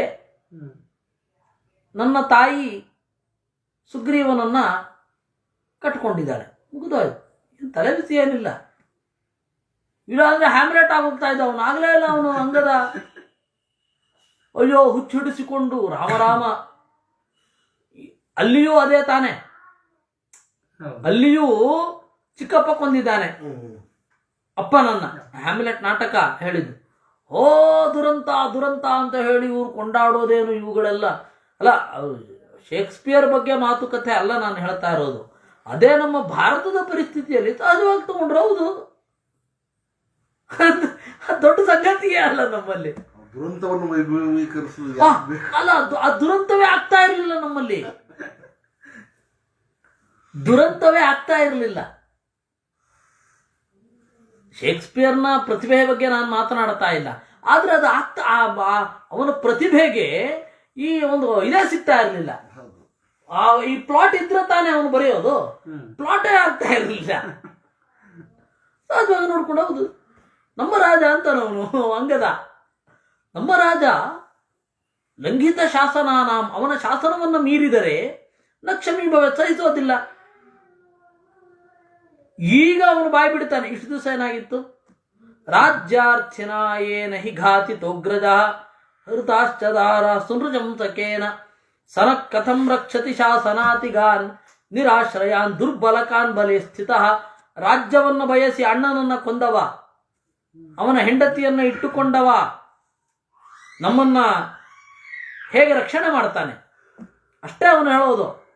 ಓ ನನಗೆ ವೇದನೆ ಆಯಿತು, ಇಲ್ಲ ಅದು ಏನಾದ್ರು ಅಮ್ಮ ತಪ್ಪು ಮಾಡಿದ್ರೆ ಅದು ಅಮ್ಮನಿಗೆ ಹೋಗುತ್ತೆ, ನಾವು ಆ ತರಹ ಏನು ತಲೆ ಕೆಡಿಸ್ಕೊಳ್ಬೇಕಾಗಿಲ್ಲ, ಆತ್ಮಹತ್ಯೆ ಮಾಡ್ಕೊಳ್ಬೇಕಾಗಿಲ್ಲ, ಅದನ್ನು ಹೊರಗಡೆ ಹಿಡಿಬೇಕಾಗಿಲ್ಲ. ಇದು ಯಾವುದು ತೆರೆಮೆರೆಯಲ್ಲಿ ನಡೆದದ್ದಲ್ಲ,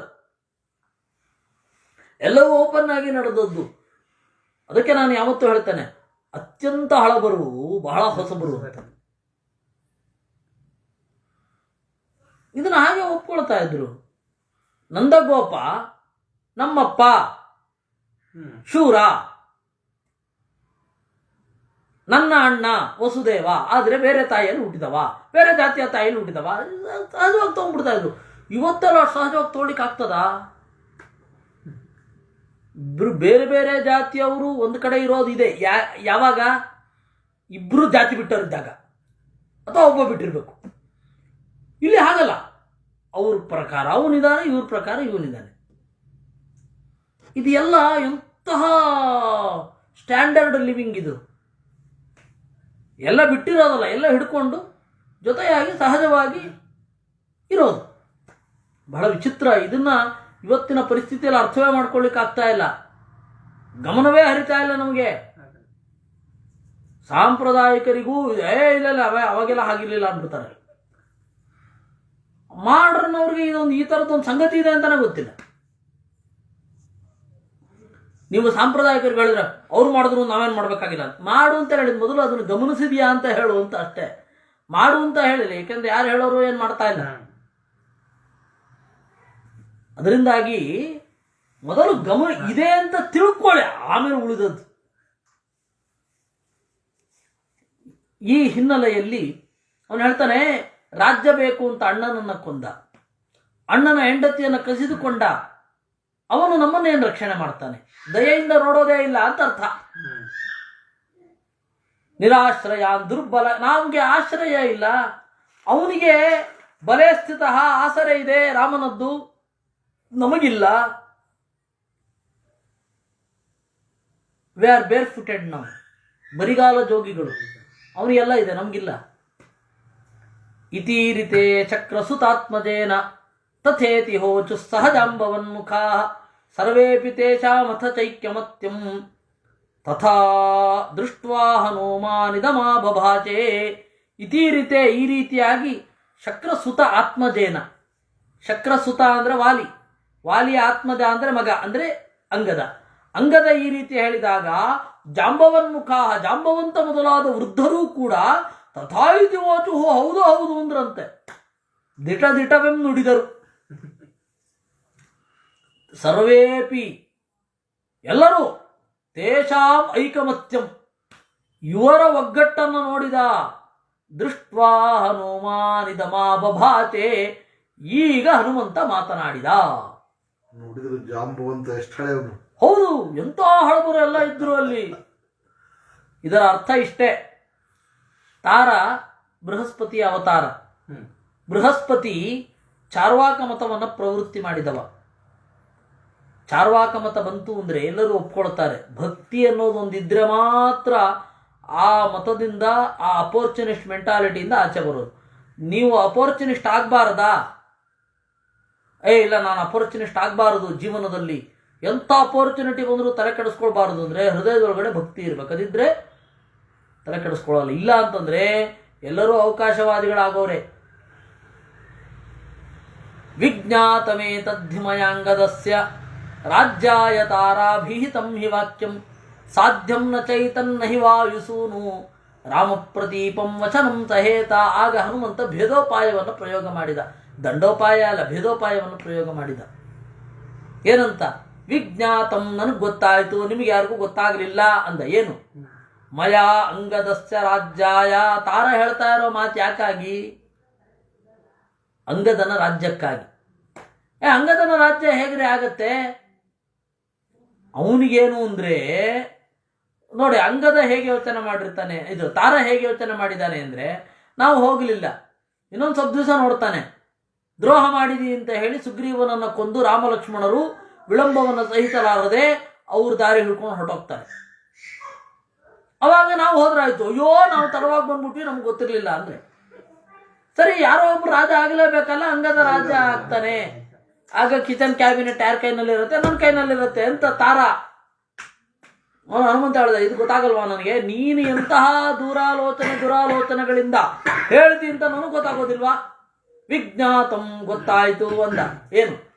ಅಂಗದಸ್ಯ ರಾಜ್ಯಾಯ ತಾರಾಭಿಹಿತಂ ಹಿ ವಾಕ್ಯಂ. ತಾರ ಹೇಳಿದ ಮಾತು. ಯಾಕೆಂದ್ರೆ ಅಂಗದನಿಗೆ ರಾಜ್ಯ ಸಿಗಬೇಕು ಅಂತ. ದಡ್ರಿಗೆ ರಾಜ್ಯ ಕೊಡಬಾರ್ದು ಅಂತ ಬುದ್ಧಿವಂತರಿಗೆ ಗೊತ್ತಿರಲ್ವಾ? ದಡ್ಡ ಯಾರು ಅಂತ ಬುದ್ಧಿವಂತರಿಗೆ ಪಕ್ಕ ಗೊತ್ತಾಗತ್ತೆ. ದಡ್ಡನನ್ನು ಯಾಕೆ ಮುಂದೆ ಇಡೋದು ಅಂತಂದ್ರೆ ನಾವು ಹಿಂದಿನಿಂದ ರಾಜ್ಯಭಾರ ಮಾಡಬಹುದು ಅಂತ. ಬುದ್ಧಿವಂತ ರಾಜ ಆಗಿರ್ಬೇಕು ಅಂತ ಯಾವನೂ ಅನ್ಕೊಳ್ಳಲ್ಲ. ಯಾಕೆಂದ್ರೆ ನಾವು ಅವ್ರನ್ನ ಹಿಂದೆ ಇಟ್ಕೊಂಡು ಆಡಿಸ್ಲಿಕ್ಕೆ ಆಗಲ್ಲ ಅಂತಾನೆ ಎಲ್ಲರೂ ಇರೋದು. ಅಕಸ್ಮಾತ್ ಯಾರು ಬುದ್ಧಿವಂತ ಬಂದ್ಬಿಟ್ರೆ ಒಳಗಡೆ ಕೈ ಹಿಸುಕೋತಾ ಇರ್ತಾರೆ, ಹೊರಗಡೆಯಿಂದ ಹೇಳಿಕ್ಕಾಗಲ್ಲ ನಮ್ಮ ಪಕ್ಷ ಅಂತ. ಬುದ್ಧಿವಂತ ಬರದೇ ಹೋದ್ರೆ ನೋಡಿ ನಮ್ಮವ್ರು ಎಷ್ಟು ಪ್ರಾಮಾಣಿಕರು ಅಂತ ಅಂತಾರೆ ಅಷ್ಟೇ. ಅವ್ರ ಒಳಗಡೆ ಖುಷಿ. ಅದರಿಂದಾಗಿ ವಾಯುಸೂನು ರಾಮ ಪ್ರತೀಪಂ ವಚನಂ ತಹೇತ. ವಾಯುಸೂನು ಈ ಹನುಮಂತ ಇದ್ದಾನಲ್ಲ, ರಾಮ ಪ್ರತೀಪಂ, ರಾಮನಿಗೆ ವಿರುದ್ಧವಾದ ಮಾತನ್ನು ಸಹಿಸೋದಿಲ್ಲ. ನಚಾಹಮಾಕೃಷ್ಟುಮುಪಾಯತೋಪಿ ಶಕ್ಯ ಕಥಂಚಿತ್ ಸಕಲೈ ಸಮೇತೈ ಸನ್ಮಾರ್ಗತೋ ನೈವತ ರಾಘವಸ್ಯ ದುರಂತ ಶಕ್ತೇರ್ವಿಲಮ ಪ್ರದೃಶ್ಯಂ. ಅಹಂ, ನಾನು, ಉಪಾಯತೋಪಿ, ಏನೇನು ಉಪಾಯಗಳನ್ನು ಮಾಡಿದರೂ ಕೂಡ ನಾಕ್ರಷ್ಟು ಶಕ್ಯ, ನನ್ನನ್ನು ಹೇಳ್ಕೊಳ್ಳಿಕ್ಕಾಗಲ್ಲ. ಆಪರೇಷನ್ ಕಮಲವೋ ಆಪರೇಷನ್ ಹಸ್ತವೋ ಏನು ಮಾಡಲಿಕ್ಕೂ ಆಗಲ್ಲ. ಉಪಾಯತೋಪಿ, ಯಾಕೆಂದ್ರೆ ನಾನು ವಿರಕ್ತ ಬ್ರಹ್ಮಚಾರಿ. ಏನು ಮಾಡ್ತೀರಾ? ಹೆಣ್ಣಿನ ಆಸೆ ತೋರಿಸ್ತೀರಾ? ಬ್ರಹ್ಮಚಾರಿ. ಭೋಗದ ಆಸೆ ತೋರಿಸ್ತೀರಾ? ಬ್ರಹ್ಮಚಾರಿ. ಜಿಹ್ವಾ ಚಾಪಲ್ಯ ಇಲ್ಲ. ಏನಾದರೂ ಪೋಸ್ಟು ರಾಮ ಕೊಟ್ರೇನೆ ತಗೊಳ್ಳಿಲ್ಲ. ಅದಕ್ಕೆ ಹನುಮಂತ ಹೇಳಿದ, ನಚಾಹಮಾಕೃಷ್ಟುಮುಪಾಯತೋಪಿ ಶಕ್ಯ ಕಥಂಚಿತ್ ಸಕಲೈ ಸಮೇತೈ. ಏನು ಮಾಡಿದ್ರು ನನ್ನನ್ನು ನಿಮ್ಮ ಪಕ್ಷಕ್ಕೆ ಸೇರ್ಕೊಳ್ಳಿಕ್ಕಾಗಲ್ಲ. ನೀವೇನೇ ಉಪಾಯ ಮಾಡಿ, ಸಾಮವ ದಾನವ ಭೇದವ, ದಂಡಕ್ಕಾದ್ರೆ ನಾನು ತಯಾರು. ಏನು ಮಾಡ್ಲಿಕ್ಕಾಗತ್ತೆ? ನಾನು ನಿಮ್ಮನ್ನು ಮಣಿಸಬಲ್ಲೆ, ನೀವು ನಮ್ಮನ್ನಲ್ಲ. ಸನ್ಮಾರ್ಗತೋ ನೈವತ ರಾಘವಸ್ಯ ದುರಂತ ಶಕ್ತೇರ್ವಿರಮ ಪ್ರದೃಶ್ಯಂ ವಚೋ ಮಮೈತದ್ಯದಿ ಚಾದರೇಣ ಗ್ರಾಶಂ. ಆಮೇಲೆ ಏನು ಹೇಳಿದ್ರಿ? ರಾಮನಿಂದ ಸೇಫ್. ಈ ಬಿಲ ಆಗಿದೆ. ದುರಂತ ಶಕ್ತೇ, ಕೊನೆ ಇರದ ಶಕ್ತಿ ಇರುವ ರಾಮನಿಗೆ ಏತದ್ಬಿಲಂ ನ ಅಪ್ರದೃಶ್ಯಂ, ಈ ಬಿಲ ಅಪ್ರದೃಶ್ಯ, ಏನು ಮಾಡ್ಲಿಕ್ಕಾಗಲ್ಲ.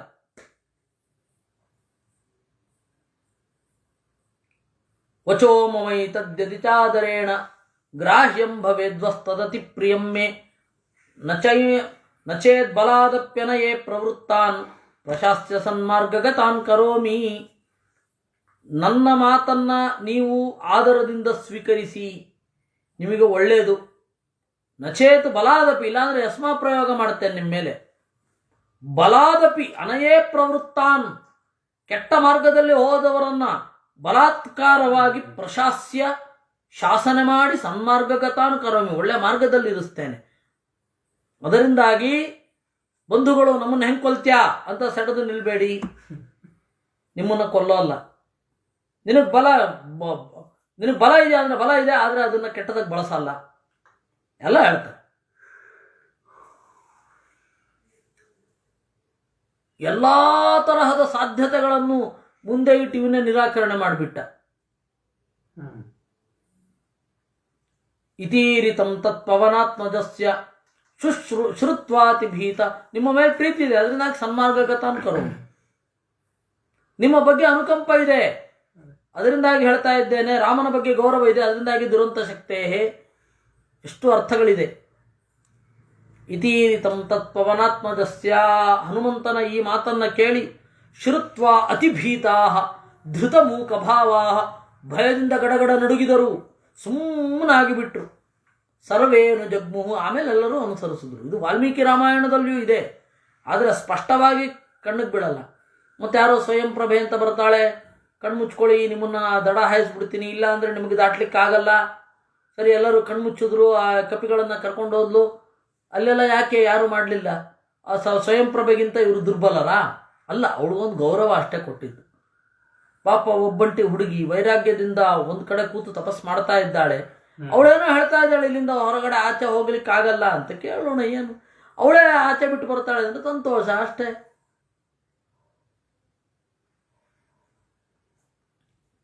ನಿಮಗ್ ತೆಗಿಲಿಕ್ಕೆ ಆಗಲ್ಲ, ಬೀಗ ಕೊಡ್ತೇನೆ ಅಂತ ಒಂದು ಹೆಣ್ಮಗಳು ಹೇಳ್ತಾಳೆ ಅಂತ ಇಟ್ಕೊಳ್ಳಿ. ವಾದ್ರ ಅದು ಮುರಿದೋಗ್ತಾ ಇರುತ್ತೆ, ಅಂತಹ ಬಾಗಿಲಿರುತ್ತೆ. ಅದು ಗೌರವ, ಅದು ಅವಳು ಕೊಡೋ ಗೌರವ. ಪುಟ್ಟ ಬಾಗಿಲು. ಹಾಗೆ ಇದು ನಡೆದದ್ದು. ಅದರಿಂದಾಗಿ ಸ್ವಯಂ ಪ್ರಭೆ ಇಲ್ಲದೆ ಹೋದ್ರೆ ಇವ್ರಿಗೆ ದಾಟ್ಲಿಕ್ಕೆ ಆಗ್ತಾ ಇರಲಿಲ್ಲ ಹನುಮಂತನಿಗೆ. ಅವೆಲ್ಲ ಬೇಡ, ಅವಳು ಗೌರವ ಕೊಟ್ಟಿದ್ದು. ಸೌಜನ್ಯ ಎಲ್ಲ ಕಡೆಯೂ ಕೂಡ ಉದ್ದಟವಾಗಿ ನಡಿಬೇಕು ಅಂತೇನು, ಅದನ್ನೆಲ್ಲ ಮುರಿದವ್ರಿಗೆ, ಲಂಕೆಗೆ ಬೆಂಕಿ ಹಚ್ಚಿ ಮುರಿದು ಒದ್ದು ಕುಟ್ಟಿ ಕೆಡುವುದವ್ರಿಗೆ ಈ ಬಿಲಾಯ. ನನಗೆ ಅದರ ಸೌಜನ್ಯವನ್ನ ಅರ್ಥ ಮಾಡ್ಕೊಳ್ಬೇಕು. ಹಾಗೆ ನೋಡಿದ್ರೆ ರಾಮನಿಗೆ ಸುಗ್ರೀವ ಆದ್ರೂ ಯಾಕಬೇಕು? ಅದೇ ಅದನ್ನ ಮುಂದೆಯೂ ಗೊತ್ತಾಗತ್ತದು. ತಥಾಚ ಒಂದು ಟೇಪ್ ಕಟ್ ಮಾಡೋದು ಕಷ್ಟ ಅಂತಲ್ಲ, ಅವ್ರ ಮೇಲಿರೋ ಗೌರವ ಅಷ್ಟೇ ನಮ್ಗೆ ಟೇಪ್ ಕಟ್ ಮಾಡದೇ ಇರ್ಲಿಕ್ಕೆ ಪ್ರತಿಬಂಧಕ ಆಗಿರೋದು. ಅಲ್ಲಿ ಪ್ರತಿಬಂಧಕ ಆಗೋದು ಟೇಪಿನ ಶಕ್ತಿ ಅಲ್ಲ. ಅದನ್ನ ಏನ್ ಮಾಡೋದು ಕಿತ್ಲಿಕ್ಕೆ ಆಗಲ್ಲ, ಸ್ವಾಮಿಗಳು ಬಂದೇ ಕಿತ್ಬೇಕು ಅಂತಲ್ಲ, ವೇದಾವ ಸ್ವಾಮಿಗಳು ಬಂದು ಕಿತ್ಬೇಕು ಅಂತಲ್ಲ. ಅಲ್ಲಿ ಇರೋದು ಅವ್ರ ಮೇಲಿರೋ ಗೌರವ. ಅವರು ಬಂದು ಎಲ್ಲರೂ ನೋಡ್ತಾ ಇರುವಾಗ ಕತ್ರಿಯಲ್ಲಿ ಕಟ್ ಮಾಡಬೇಕು. ಕತ್ರಿ ಇಲ್ಲದೆಯೂ ಕಟ್ ಮಾಡಬಹುದು, ಅದು ಅದು ಇದಂತಲ್ಲ. ಹಾಗೆ ಇದು ಸೌಜನ್ಯ ಅಷ್ಟೇ. ಸ್ವಯಂ ಪ್ರಭೆಯ ಮೇಲಿನ ಪ್ರೀತಿ, ಗೌರವ. ಒಂದು ಕಡೆ ತಪಸ್ ಮಾಡ್ತಾ ಇದ್ದಾಳೆ, ಆ ತಾಪಸ್ಸಿಗೆ ಕೊಡುವಂತಹ ಸ್ಥಾನ ಅದು. ಅಷ್ಟೇ ಅರ್ಥ ಮಾಡ್ಕೊಳ್ಬೇಕು. ಶ್ರುತ್ ಇತೀರಿತಂ ತತ್ಪವನಾತ್ಮಜ ಸರ್ವೇನು ಜಗ್ಮುಹು. ಅದಕ್ಕೆ ಆಚಾರ್ಯರು ಅದನ್ನು ಹೇಳಲೇ ಇಲ್ಲ. ಅದನ್ನು ಅರ್ಥ ಮಾಡ್ಕೊಳ್ಬೇಕು ನೀವು ಅಂತ ಹೇಳಿ, ಅದು ಅಷ್ಟು ಗೌಣ ಅಂತ. ಆಮೇಲೆ ಅವ್ರೇನ್ ಮಾಡಿದ್ರು, ಮಹೇಂದ್ರ ಮಾತೆ ದುರಗಾದ ಬೋಧಾ. ಹೊರಗಡೆ ಬಂದ್ರು, ಮಹೇಂದ್ರ ಪರ್ವತವನ್ನ ನೋಡಿದ್ರು. ಮಹೇಂದ್ರ ಪರ್ವತದ ಮೇಲ್ಗಡೆ ನಿಂತಾಗ ನಿರೀಕ್ಷತೆ ಸಾಗರಮಪ್ರದೃಶ್ಯಂ. ಹಿರಿದಾದ ಕಡಲನ್ನು ನೋಡಿದ್ರು. ಅಪಾರಮೇಯಂ, ಅಳಿಲಿಕ್ಕೆ ಆಗ್ತಾ ಇಲ್ಲ, ಪಾರ ಇಲ್ಲ, ಅದರಿಂದಾಗಿ ಅಮೇಯ, ಅಪಾರಮೇಯ. ಅ ಅನ್ನೋದು ಪಾರಕ್ಕೂ ಅನ್ವಯ, ಮೇಯಕ್ಕೂ ಅನ್ವಯ. ಅಪಾರ, ದಡವೇ ಕಾಣ್ತಾ ಇಲ್ಲ, ಆದ್ದರಿಂದಾಗಿ ಅಮೇಯ, ಇದನ್ನು ಅಳಿಲಿಕ್ಕಾಗ್ತಾ ಇಲ್ಲ. ಸಹಸಾ ವಿಷಣ್ಣ, ಕೂಡಲೇ ಡಿಪ್ರಜನ್ಗೆ ಹೋದ್ರು. ದೃಢಂ ನಿರಾಶಾಶ್ಚ ಮತಿಂ ಹಿದಧ್ರುಹು, ಕೂಡಲೇ ನಿರಾಶೆಗೊಳಗಾದ್ರು. ಪ್ರಾಯೋಪವೇಶಾಯ ತಥಾ ಚಕ್ರುಹು, ಸಾಯುವ ತನಕ ಉಪವಾಸ ಅಂತ ಕೂತು. ಪ್ರಾಯೋಪವಿಷ್ಟಾಶ್ಚ ಕಥಾ ವದಂತಹ ರಾಮಸ್ಯ ಸಂಸಾರ ವಿಮುಕ್ತಿದಾತುಃ. ಜಟಾಯುಷಃ ಪಾತನಮೂಚುರೇತತ್ ಸಂಪಾತಿ ನಾಮ್ನಃ ಶ್ರವಣಂ ಜಗಾಮ. ಪ್ರಾಯೋಪವೇಶ, ಸುಮ್ಮನೆ ಹಾಗೆ ಏನು ಕೂಡೋದು. ಕಥಾಂ ವದಂತಹ ರಾಮಸ್ಯ, ರಾಮನ ಕಥೆಯನ್ನ ಹೇಳಲಿಕ್ಕೆ ಶುರು ಮಾಡಿದ್ರು. ಜಟಾಯುಷಪಾತನ ಮೋಚರೇತತ್, ಜಟಾಯುವಿನ ಸಾವನ್ನು ಕುರಿತು ನುಡಿದರು. ಅದು ಸಂಪಾತಿ ಅನ್ನುವವನ ಕಿವಿಗೆ ಬಿತ್ತು. ನೀವು ವಾಲ್ಮೀಕಿ ರಾಮಾಯಣದಲ್ಲಿ ನೋಡಬೇಕು. ಆ ವಾಲ್ಮೀಕಿ ರಾಮಾಯಣದ ಸ್ವಾರಸ್ಯವನ್ನ ನಮ್ಮ ರಮೇಶ್ ಅವರು ಅನುಭವಿಸಿದ್ದಾರೆ, ಅವರಿಲ್ಲಿದ್ದರೆ. ಅದರಲ್ಲಿ ಒಂದು ಸ್ವಲ್ಪ ಹೊತ್ತಿನ ಹಿಂದೆ ಸಂಪಾತಿ ನೋಡ್ತಾನೆ, ಬಹಳ ದಿವಸಗಳ ಕಾಲ ಹೊರಗಡೆ ಹೋಗೋ ಪ್ರಶ್ನೆಯೇ ಇಲ್ಲ, ಎಲ್ಲರೂ ಇಲ್ಲೇ ಬಂದು ಸತ್ತೋದ್ರೆ ಈ ಶವನೆಲ್ಲ ನಾನು ತಿನ್ಕೊಂಡಿರ್ಬೋದು ಅಂತಾನೆ. ಯಾವಾಗ ಜಟಾಯುವಿನ ಮರಣವನ್ನು ಕೇಳ್ತಾನೆ, ಅವಾಗ ಬನ್ರಪ್ಪ ಇಳಿಸ್ರೋ, ತರ್ಪಣ ಕೊಡಬೇಕು ನನ್ನ ತಮ್ಮನಿಗೆ ಹೇಳ್ತಾನೆ. ಹೆಂಗೆ ಟರ್ನ್ ಆಗತ್ತೆ ಭಾವನೆಗಳು ಅಂತನ್ಲಿಕ್ಕೆ. ಅದು ಕಪಿಗಳಿಗೆ ಏನು ಅನ್ನಿಸ್ಲಿಲ್ಲ ನೋಡಿ. ಹೌದು, ತಮ್ಮನ ಕಳ್ಕೊಂಡಿದ್ದಾನೆ. ಅವನಿಗೆ ಒಂದು ಕ್ಷಣದ ಭಾವನೆ ಅಷ್ಟೇ ಅದು. ಎಷ್ಟೆಲ್ಲ ಮಾಂಸಗಳು ಏನೋ ಸಾಯ್ತಾ ಇವೆ, ಸಾಯೋ ತನಕ ಉಪವಾಸ ಕೊಡ್ತಾರಂತೆ, ಒಂದೊಂದೇ ತಿನ್ಬಹುದು, ಬಹಳ ದಿವಸ ಹೊರಗಡೆ ಹೋಗೋ ಅಗತ್ಯ ಇಲ್ಲ, ಹೇಗೂ ರೆಕ್ಕೆ ಕಡ್ದೋಗಿದೆ ಅಂತ ಸಂಪಾತಿಗೆ ಅನ್ನಿಸ್ತು. ಏನ್ ಮಜಾ ಅಲ್ವಾ ಇದು. ಒಂದು ಕ್ಷಣದ ಹಿಂದೆ ಈ ತರ ಭಾವನೆ ಬಂದದ್ದು, ಒಂದು ಕ್ಷಣದ ಮುಂದೆ ನನ್ನ ತಮ್ಮ ಸತ್ತೋದ್ನ, ಅಯ್ಯೋ ರಾಮ, ಅವನಿಗೆ ತರ್ಪಣವನ್ನು ಕೊಡಬೇಕು, ಜಲಾಂಜಲಿಯನ್ನ ಸಮುದ್ರದ ಕಡೆ ಇಳಿಸಿ ನನ್ನನ್ನ ಅಂತಾನೆ. ಸಂಬಂಧಗಳು ಹೇಗಿರುತ್ತೆ, ಹೇಗೆಲ್ಲ ಆಗುತ್ತೆ, ಒಂದು ಮನಸ್ಸಿನಲ್ಲಿ ಹೇಗೆ ಬಂದು ಹೋಗುತ್ತೆ. ತಸ್ಯಾಗ್ರಜೋಸಾ ವರುಣಸ್ಯ ಸೂನುಃ ಸೂರ್ಯಸ್ಯ ಬಿಂಬಂ ಸಹತೇನ ಯಾತಃ ಜವಂ ಪರೀಕ್ಷನ್ನಥ ತಂ ಸುತಪ್ತಂ ಗುಪ್ತ್ವಾಪತತ್ರ ಕ್ಷಯಮಾಪ್ಯಚಾಪತತ್. ತಸ್ಯ ಅಗ್ರಜಃ, ಅವನ ಅಣ್ಣ ಇವನು ಸಂಪಾತಿ, ಅರುಣನ ಮಗ, ಸೂರ್ಯನ ಬಿಂಬವನ್ನು ಕುರಿತು ತೇನ ಸಹ ಯಾತಃ, ಅವನ ಜೊತೆಗೆ ಹೋದ, ಜಟಾಯುವಿನ ಜೊತೆಗೆ. ಯಾಕೆ? ಜವಂ ಪರೀಕ್ಷನ್, ತನ್ನ ವೇಗವನ್ನು ಟೆಸ್ಟ್ ಮಾಡಿಕೊಳ್ಳಿಕ್ಕಾಗಿ. ಸುತಪ್ತಂ ಗುಪ್ತ್ವ, ಅವನು ತಾಪದಲ್ಲಿ ಬೆಂದ, ಜಟಾಯುವಿನ ಮೇಲಿನ ಪ್ರೀತಿಯಿಂದ ಗುಪ್ತ್ವ, ಅವನನ್ನು ತನ್ನ ರೆಕ್ಕೆಯನ್ನ ಅಡ್ಡಗಟ್ಟಿ ತಡೆದು, ಪತತ್ರ ಕ್ಷಯಂ ಆಪ್ಯ, ರೆಕ್ಕೆ ಮುರಿತು, ಅಪತತ್ ಕೆಳಗಡೆ ಬಿದ್ದ. ಸದಗ್ಧ ಪಕ್ಷ ಸವಿತೃಪ್ರತಾಪಾತ್ ಶ್ರುತ್ವೈವ ರಾಮಸ್ಯ ಕಥಾಂ ಸಪಕ್ಷಃ ಭೂತ್ವಾ ಪುನಶ್ಚಾಶು ಮೃತಿಂ ಜಟಾಯುಚಃ ಶುಶ್ರಾವ ಪೃಷ್ಟ್ವಾ ಪುನರೇವ ಸಮ್ಯಕ್. ಸವಿತೃಪ್ರತಾಪಾತ್, ಸೂರ್ಯನ ಬೇಗೆಯಿಂದ ದಗ್ಧ ಪಕ್ಷ, ರೆಕ್ಕೆ ಸುಟ್ಟು ಹೋಗಿ ಕೆಳಗಡೆ ಬಿದ್ದಿದ್ದ. ಈಗ ರಾಮನ ಕಥೆಯನ್ನು ಕೇಳಿದ ಸಪಕ್ಷ ಭೂತ್ವ, ಅವನಿಗೆ ರೆಕ್ಕೆ ಬಂತು.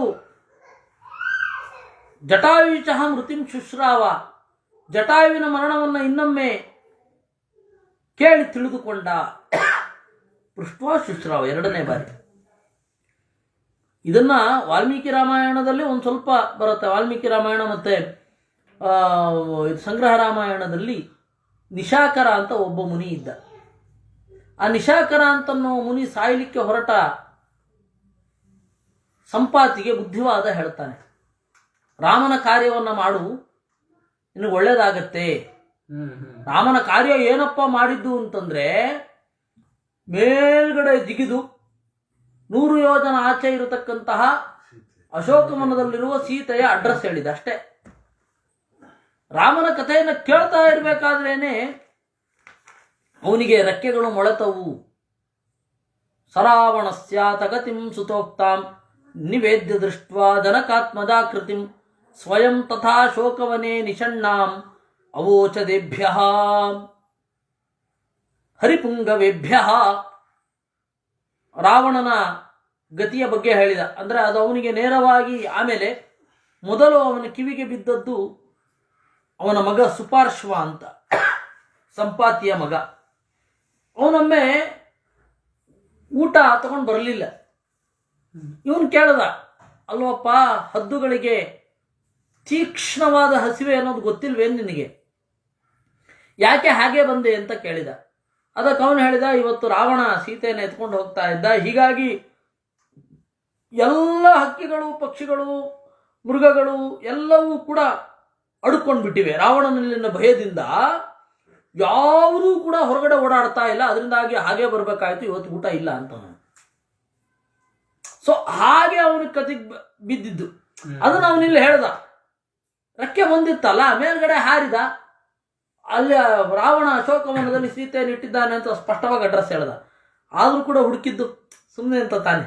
ಹೌದು. ಹೀಗೆ ಹೇಳಿದ. ಇಷ್ಟು. ನಾವು ಉಳಿದದ್ದನ್ನ ನಾಳೆ ನೋಡೋಣ ಅಂತ ಹೇಳ್ತಾ ಇವತ್ತಿನ ಚಿಂತನೆಯನ್ನ ದೇವರಲ್ಲಿ ಅರ್ಪಿಸೋಣ. ಕೃಷ್ಣಾರ್ಪಣ.